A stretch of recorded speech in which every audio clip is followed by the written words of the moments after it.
Bonjour, dans cette vidéo, on va voir comment utiliser les tables de visualisation dans le logiciel TIA Portal de Siemens.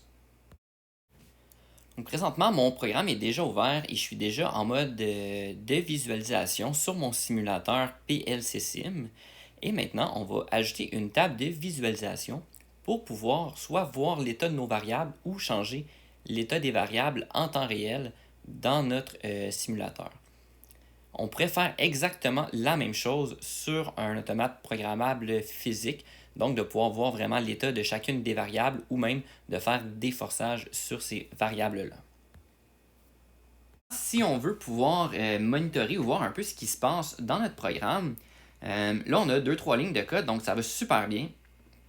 Mais si on veut aller explorer ou dépanner des programmes un petit peu plus gros, OK, ce qu'on peut faire dans notre menu de gauche, donc le navigateur du projet, et je pourrais aller dans la table de visualisation et de forçage permanent.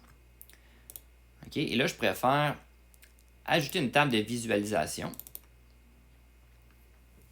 Et à l'intérieur de ça, je pourrais ajouter chacun des noms des variables que j'ai besoin. Donc, je pourrais écrire mon bouton départ. Ensuite, je pourrais mettre mon bouton d'arrêt. Je pourrais mettre ma lumière 1. Et puis, je pourrais mettre ma marche. Okay, une fois que tout est là, encore une fois, je fais visualiser le tout. Et là, je vois, bon, ici, que la lumière change d'état true, false, donc vrai ou faux. Ma marche est active. Et là, je pourrais, par exemple, sur mon bouton d'arrêt, faire un forçage à 1, ce qui va enlever mon mode d'arrêt, mon mode de marche, donc de fonctionnement. Je pourrais le reforcer à 0 ensuite. Okay, donc, si je vais pouvoir visualiser plusieurs variables de suite. Donc, des fois, ça va nous aider à dépanner ou vérifier le fonctionnement d'un programme sans avoir à regarder chacune des lignes de code.